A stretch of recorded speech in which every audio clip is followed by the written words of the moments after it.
While people abhor violence and condemn violence and seek ultimate punishment for those who are engaged in certain kinds of violence, they often fail to see the degree of potential violence within themselves.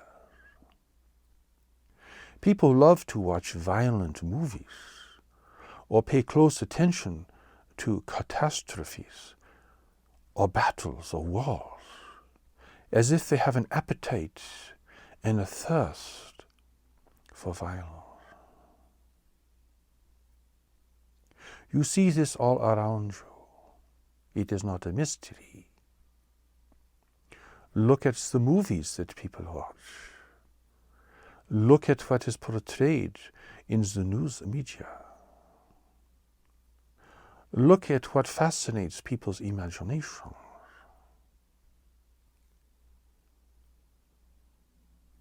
As long as there seems to be justice in violence, violence is often condoned. If violence appears to be unjust, it is condemned.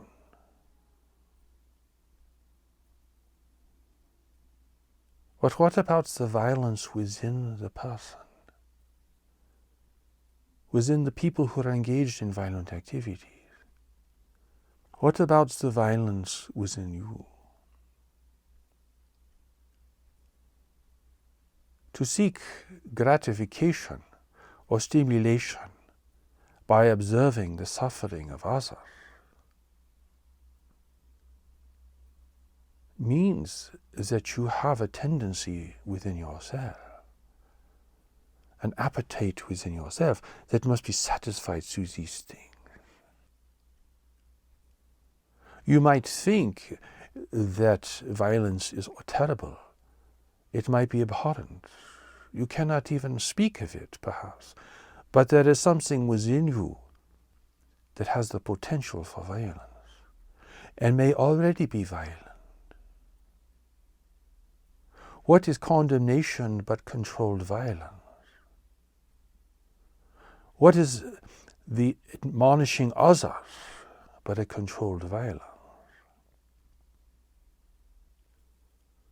What is the rejection of other peoples and nations but a controlled violence?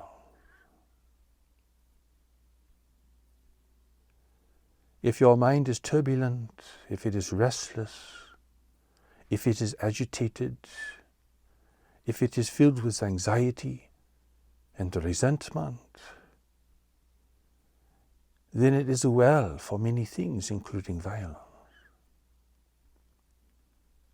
In facing the great waves of change that are coming to the world, which will create great pressure on people and great difficulty, even in the wealthy nations, the veneer of civility will wash away, revealing the deeper and more genuine state of people at this time.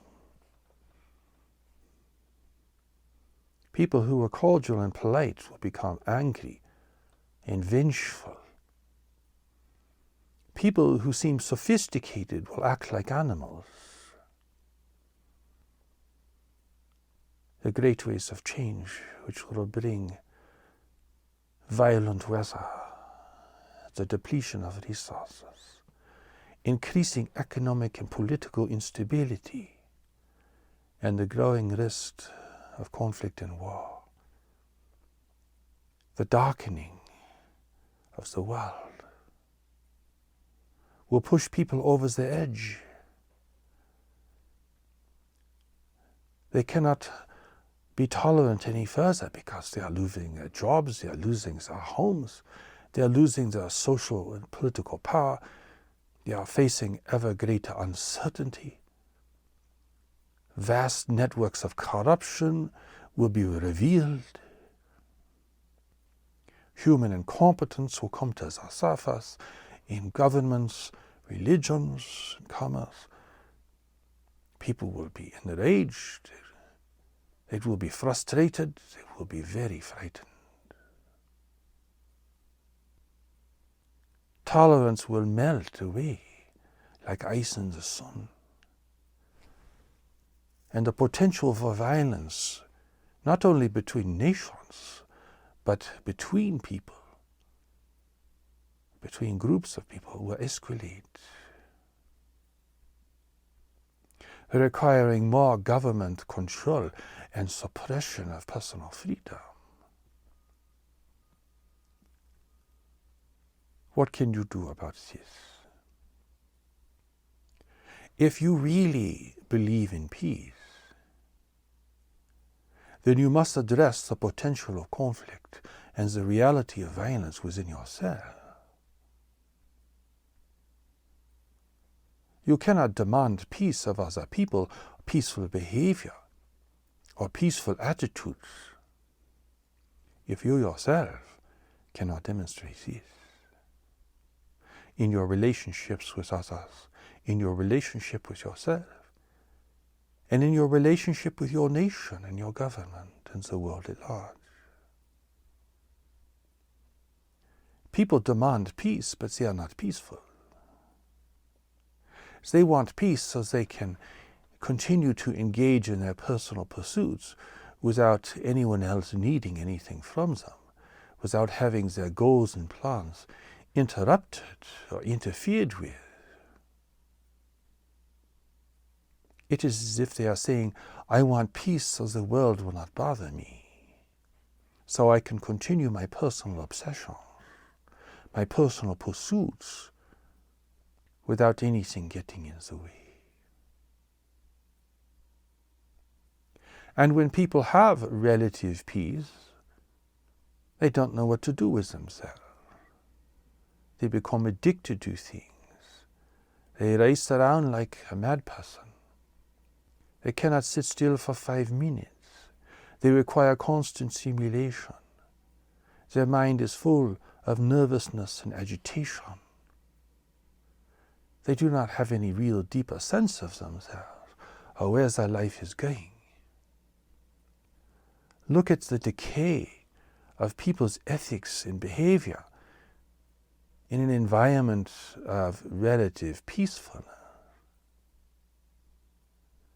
One could say people do better in wars than they do in peace. They are more selfless, they are more giving, they tend to be more compassionate in certain situations. But of course, war is destructive, and it sows the seeds of conflict for the future.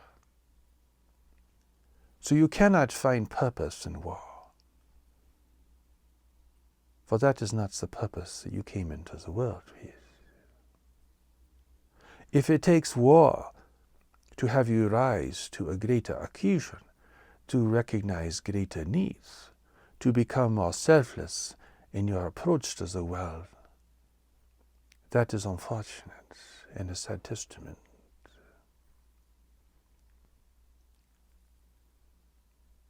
People want change. They want the nation to change. They want the city to change. They want the culture to change, but they don't want to change. And on top of that, they want peace. They want change. They want peace. But change is not very peaceful. When people are facing a real change, it is disturbing. It is an upheaval. It is stressful. It is difficult. It is uncertain. Have you ever gone through any kind of real change in your life in a state of equanimity? Of course not. Not if you are honest with yourself. It was difficult. You were resistant. You struggled. You were angry. You were frustrated. You blamed other people. You blamed yourself. You fought the change. You denied the change. You put it off. Now tell the truth to yourself here. Was this a peaceful experience?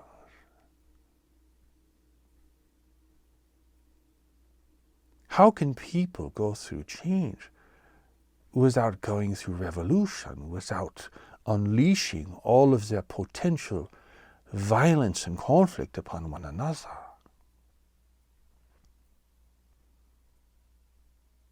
relative affluence has a moderating effect.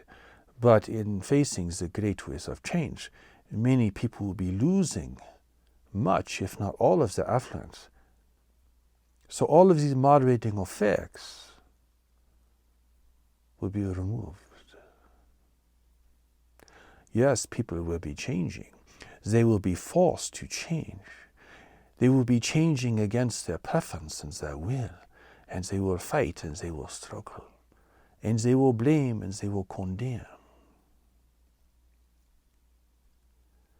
That is what real change brings out in people, even if that real change has a valuable and necessary outcome. What would happen if you lost your job and your home? Would you be peaceful around that? Particularly if you had no control over the circumstances. It was just pulled out from under you. Would you take that in stride with a passive attitude? Even if you instigated the change based upon the movement of a deeper knowledge within yourself, you would still go through the upheaval and the upset and the self-doubt and the frustration and the anxiety that change would produce. So do not demand great change and at the same time expect peaceful relation.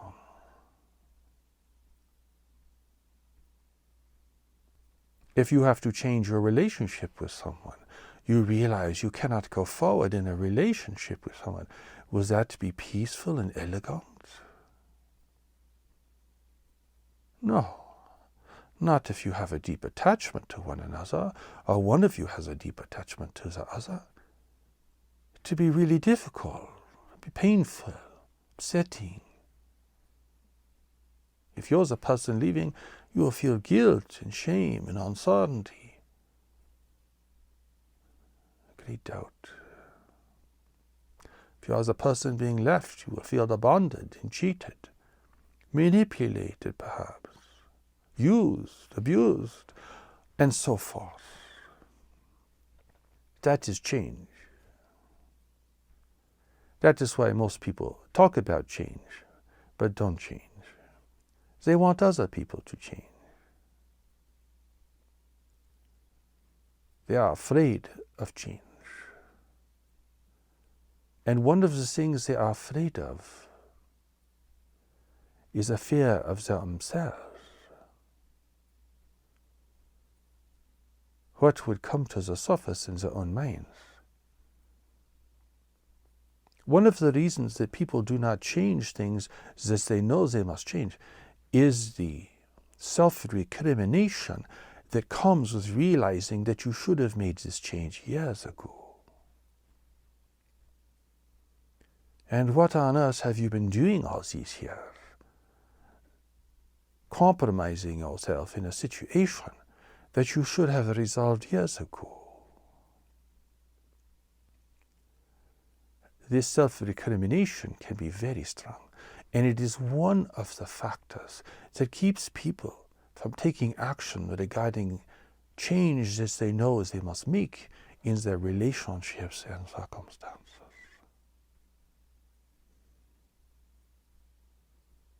Many people in the face of this simply capitulate and go back into their compromised state, where they will not feel what they feel, they will not know what they know.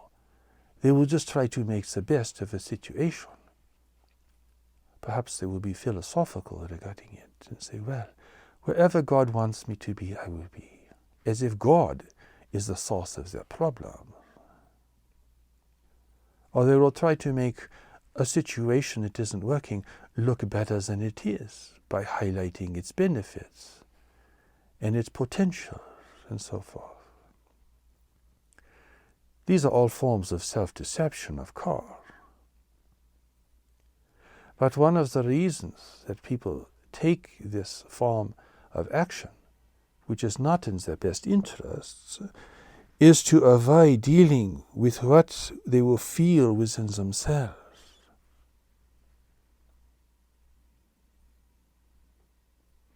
They are afraid of their own feelings, having never really built a deep relationship with themselves.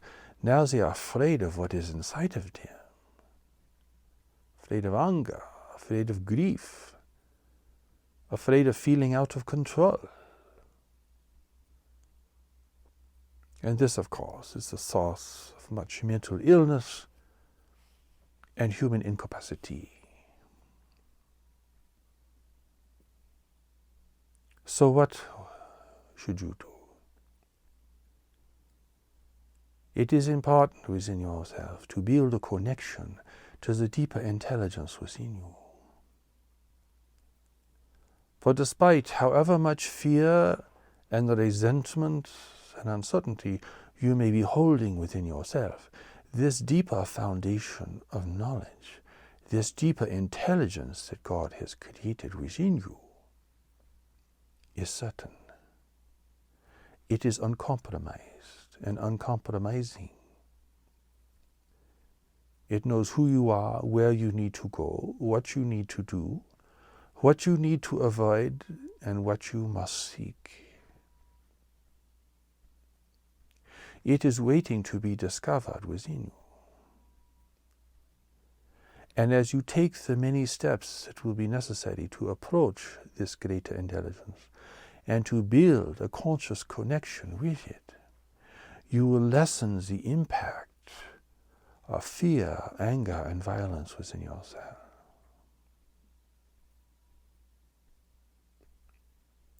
In a civilized state, people's more dangerous tendencies are held in check through social structures, through civil expectations, through even a moderate degree of affluence, through retribution as the facing the consequences of failure, through the threat of imprisonment or social rejection, people's more dangerous tendencies are held in check. So here civilization has a moderating effect overall, even if the civilization is full of difficulties. But the real problem of violence within yourself is not being resolved, even if its outward manifestations are held in check. It is still there to haunt you. It is still there to endanger you, to lead you to self-destructive behavior, and to make terrible mistakes in your life.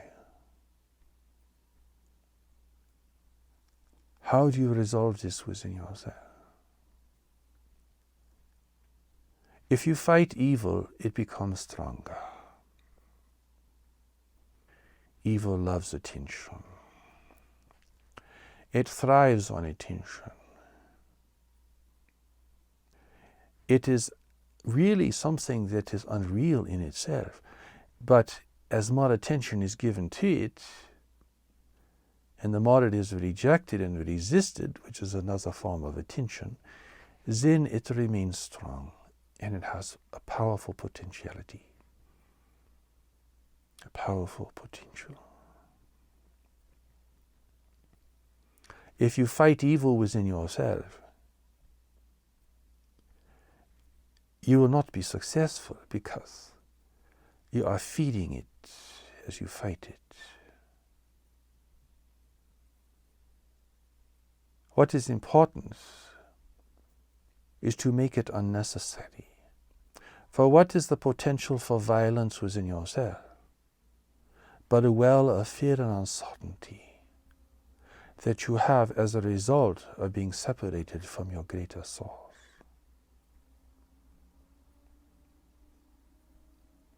Here you are alone in the world. You are supposed to create your own reality and make your own way, make your own decisions.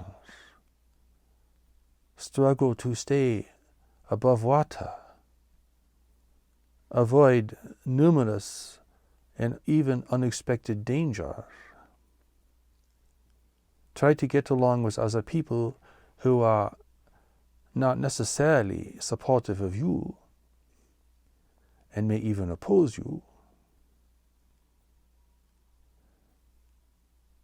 you're in this situation without the strength and the power that God has placed within you, in the deeper knowledge within you. And as a result, you are aggressive, or you are submissive, you are hateful or pretend to be loving, you are full of uncertainty, conflict, you're aggravated by innumerable things, and if life takes away too many of your advantages, you become violent and dangerous. You engage in self-destructive behaviors. You admonish and reject other people. You are just like what you see in the world today, underneath whatever the pretense that people are putting forward. You have all of this pathology within yourself, even if you appear to the outside to be very much in control and very smooth, claiming to be aware and spiritual and enlightenment.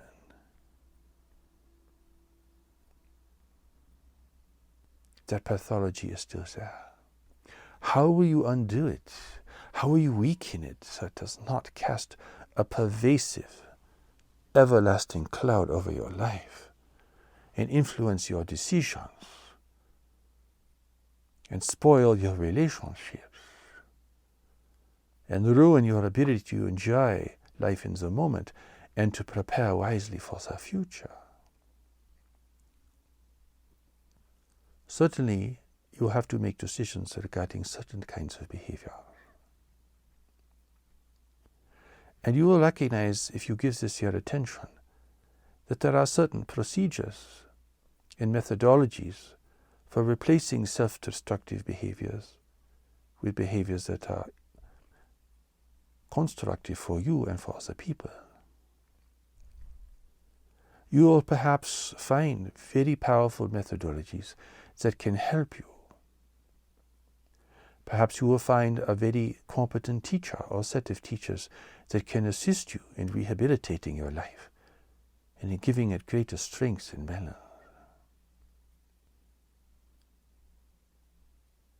Perhaps you will turn to religion and believe that your worshipping of God will give you strength and that God will infuse you with blessings and purity. But the question arises, what will give you the power to overcome the potential for evil within yourself?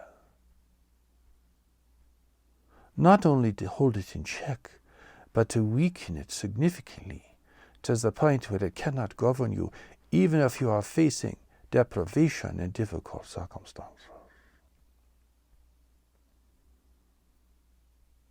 People think the methodology alone is enough. I have found this wonderful teaching. It has a practice, I will practice it. It has a methodology, I will use it. But they soon find out they really do not have the strength to implement it and to consistently apply it. Perhaps their ship has sails, but there is no wind. There is no power within them to move them forward. That is why it's the source of all of these. Even if you engage in very helpful activities and establish a more positive attitude, you must still find the power of knowledge within yourself. For only it has the strength and the conviction and the commitment to break the chains that hold you and to deflate the potential for evil and violence, to release you from constant aggravation in a feeling of constant inner restraint.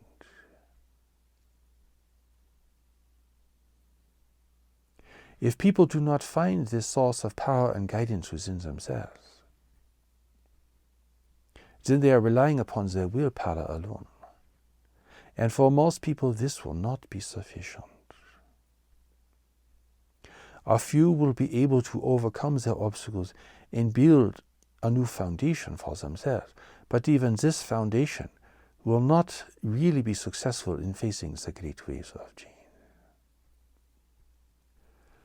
You must have the power that God has placed within you to do this. Do not think that by the sheer force of your personality that you can break the chains that bind you, that you can lift yourself up. You will need all of your strength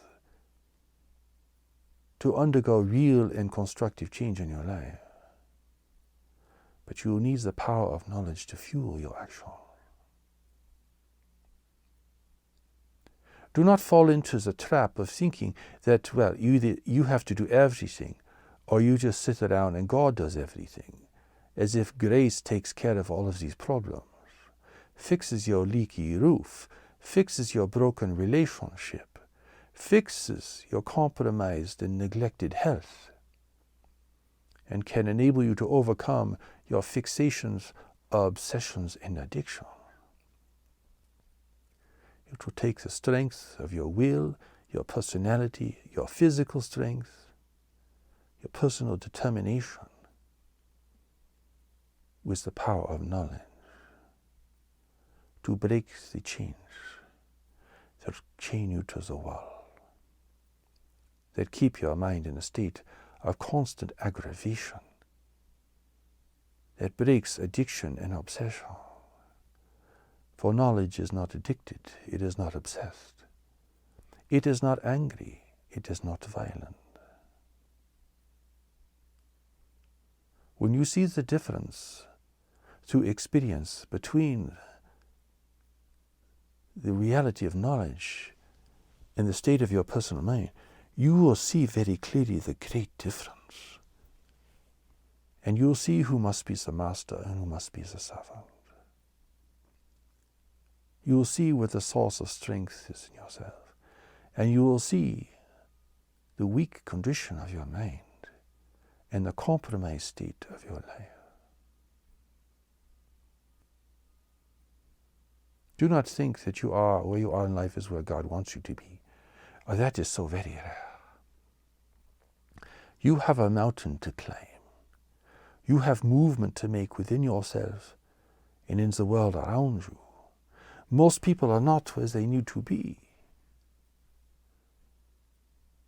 They have fallen asleep on the side of the road, or have built mansions for themselves on the lower slopes of the mountain, and now they are trying to be happy, comfortable, and fulfilled there. But everyone has a mountain to climb, to find their real gifts, their real contribution to a world in need. Rich and poor, people are held back. The poor are held back circumstantially to a great degree. But so are the rich in a very different way. It is more tragic with the rich because they are more deluded. They are more prone to fantasy about themselves. They have more addictions to break, more fixations to escape, more delusions to retreat from.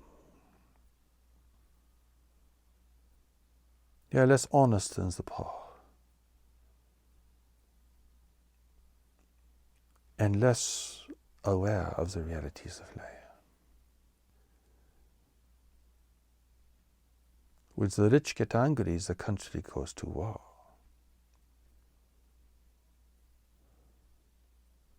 If enough poor become angry, well, then you might have revolution. But revolution is costly and destructive and rarely achieves its stated goals. Replacing one set of overlords with another.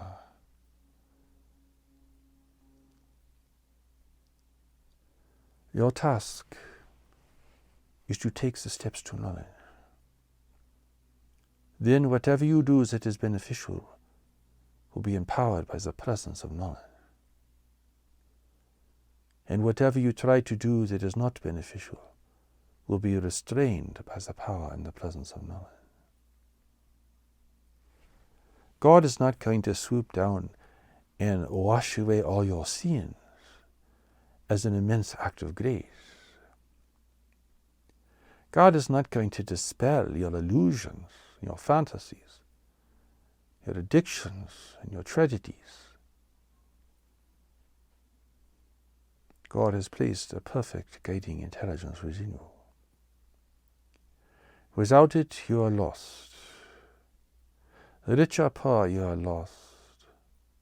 Your life is empty, whether it be filled with pleasure and attachments and possessions, or whether it is bereft of these things. You are swayed by the world, you are swayed by your passions. You have no control over yourself that is real and genuine. You are addicted to power, to pleasure, or to persuasion of one kind or another. You are impoverished at the level of your soul. That is why, there is much effort that must be made on the behalf of humanity, and there must be much effort exerted for the redemption of each individual and for the correction of humanity's great mistakes. And while there must be tremendous cooperation in preparing for the great waves of change that are already striking the world in so many places, at the core, you must have a foundation in knowledge and be grounded in knowledge. This is not the same as spending 30 years in meditation trying to be enlightened. For knowledge will guide you in the world. It will weaken your attachments. It will undo your dilemmas slowly, but deeply. As you become closer to knowledge, it exerts a greater influence over you, and you begin to settle down into your deeper nature.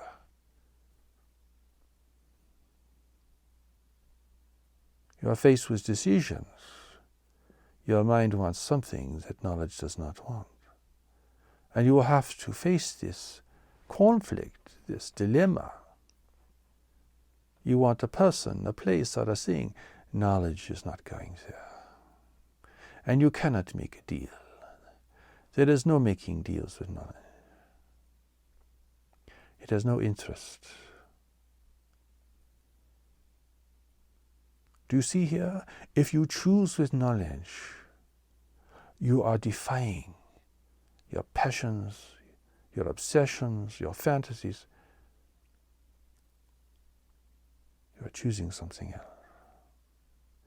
You will not be certain in your choice. You will be full of doubt, perhaps, and you might even feel a great sense of loss that you are not going to have this desired person, this place, or this thing, whatever it might be.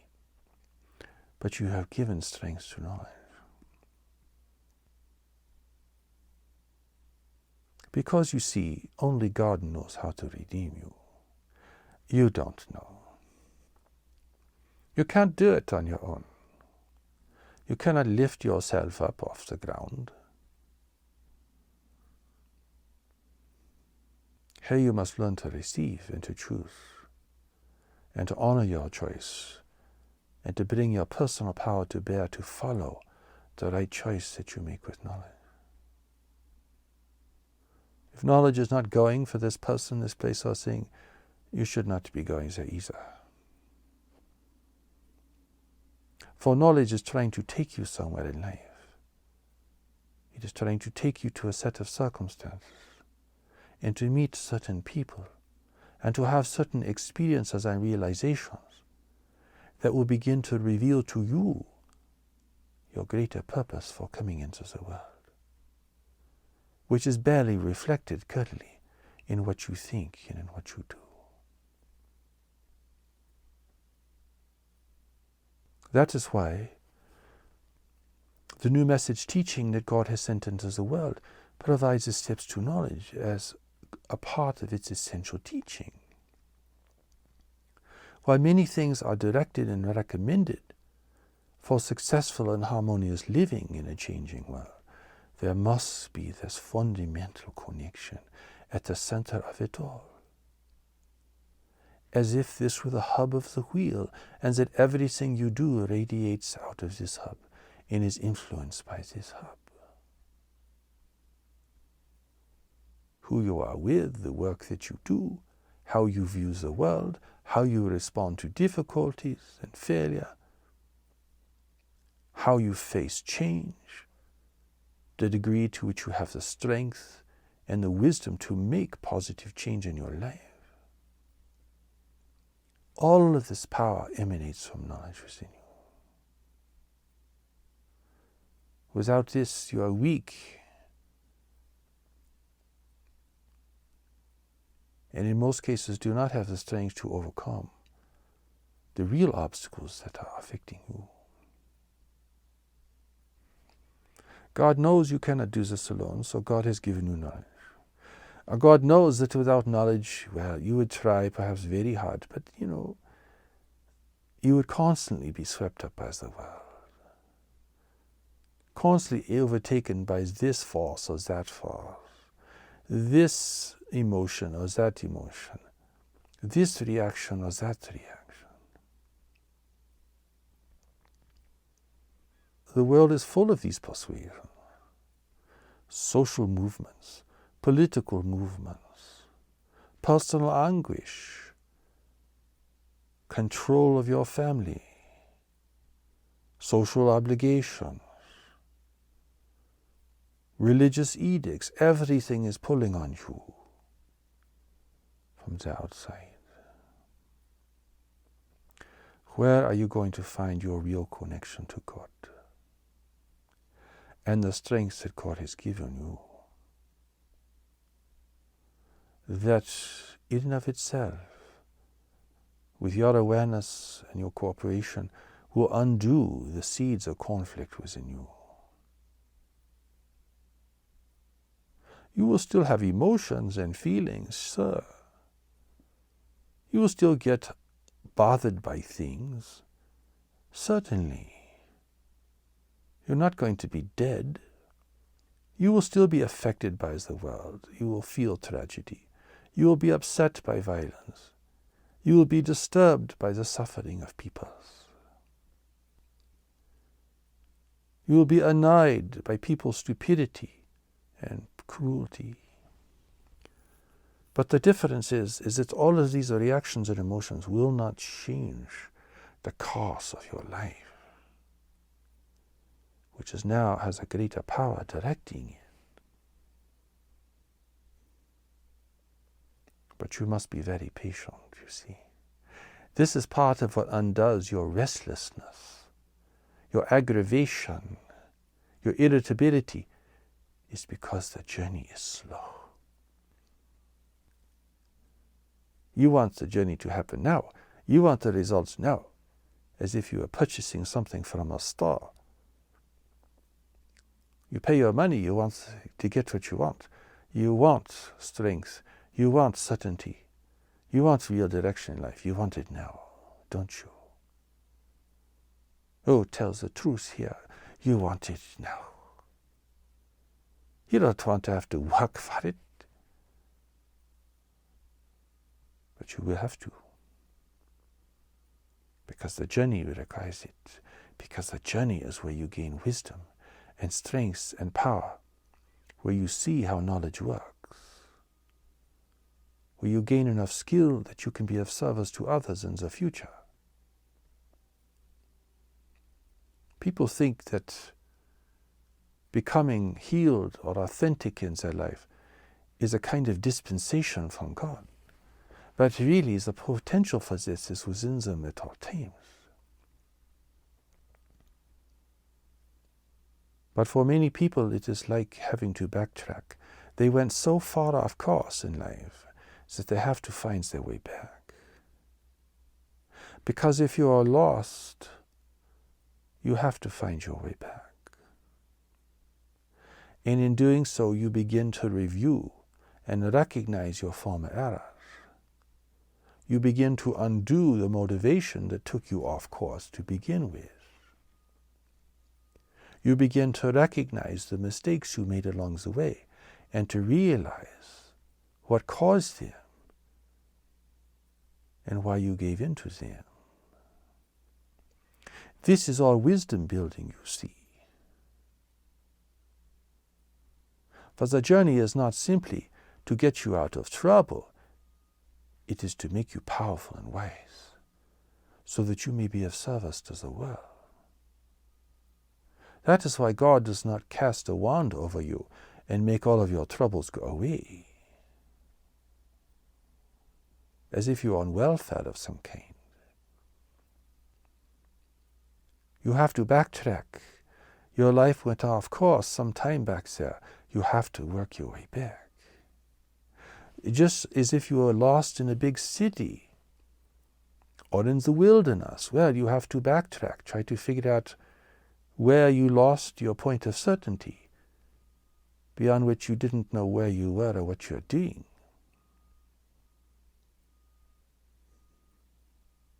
It is here that you realize your mistakes.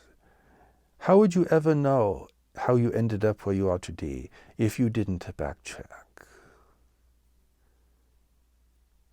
You wouldn't even realize where you went wrong, where you made a bad decision. In fact, not only one, but many.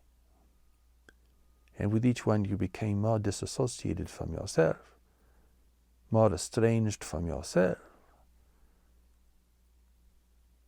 more caught up and lost in the world. People do not end up where they are by accident, you see. There are decisions and circumstances. So there is a certain amount of backtracking here that must take place. But while you are backtracking, you're also building wisdom and clarity and strength. Most people, you see, don't want to backtrack. They want to keep on going from where they are. They want to now become enlightened or powerful or successful. They want to heal their relationships or resolve their emotional difficulties right where they are. But they are lost. They don't want to have to go back and see where they were and do a review of their life in a very conscious way. They just want to have certainty where they are. But they lost their certainty some time ago, and they don't know when, where, and how they lost it. These are things you must discover, because you must have wisdom if you are to be of service to others. How will you know how to support the renewal of someone else's life if you have no idea what the renewal of your life is and what is required and what you had to learn in the process of going through this renewal? This is very important to understand, because there are many mistakes along the way, and this unwillingness to backtrack is one of them. That is why the new message teaches you how to review your life and emphasizes this, so you can see in your own experience, in your own history, where your life went off track and what motivated you to make unwise decisions. What were the forces within you and in your environment that encouraged you to make a wrong decision in a relationship, for example? Or to commit yourself to a career that never really could fulfill you in any real way.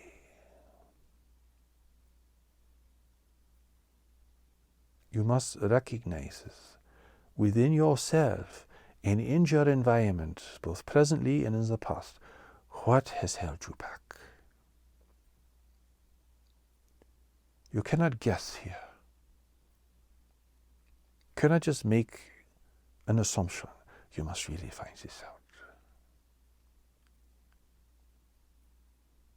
Because if you do not realize what undermines you, then it will continue to undermine your forward progress.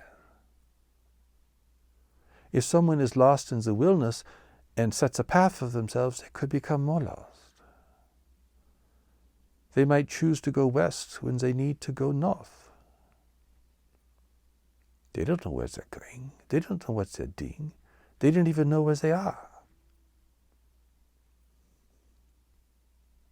Even if you have to backtrack 100 miles in the wilderness to get back to the point where you knew where you were, where you had provisions and stability, then that is what you have to do. This deep evaluation of your life is so important. And it must be done with as much clarity and objectivity as possible. This self-evaluation, the evaluation of your life in history, is very significant because it will show you the evidence of knowledge. At each turning point, you will see there were signs and inclinations that you should not have done what you did. Perhaps you felt a restraint within yourself. Perhaps someone else warned you. Perhaps you made your decision with a sense of deep resignation instead of joyful anticipation. What was that like for you? Because you need to know that when you meet the next turning point, the next fork in the road, you will know the powers that will lead you in the right direction and the forces that will lead you in the wrong direction. If you go on without having learned this, well, you will just make the same mistake again. Perhaps it will be under different appearances, but really, perhaps you will be seduced by something else. Before you married someone because they were handsome or beautiful. Now you're going to marry someone because they look to be spiritual. Making the same mistake all over again. Neglecting the signs and the symptoms that you are making a wrong decision and forging ahead, either willfully or in a state of resignation. What can God do for you but amplify knowledge within you? The examples here are too numerous to mention. But as you begin to do a review of your life in your deep evaluation, well, you will begin to find them. Going back, where did you make the critical decisions? Which had to do primarily with relationships with people, with places, with forms of work. Go back to each one of those junctions. And what was it like to be there? And what encouraged your decision?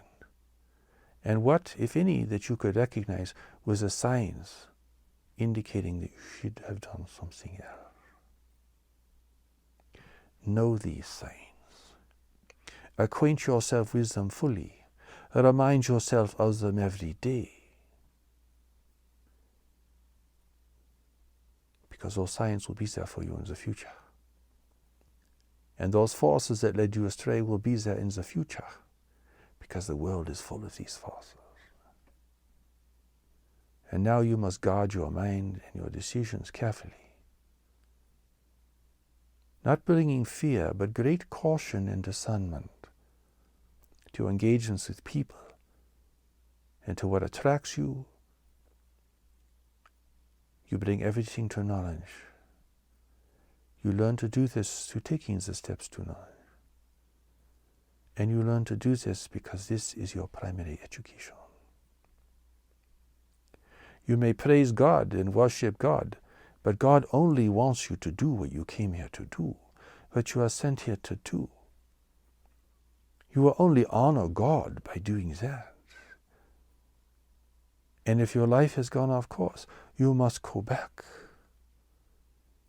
re-examine this, so that you can move forward with greater discernment, greater clarity, and greater strength.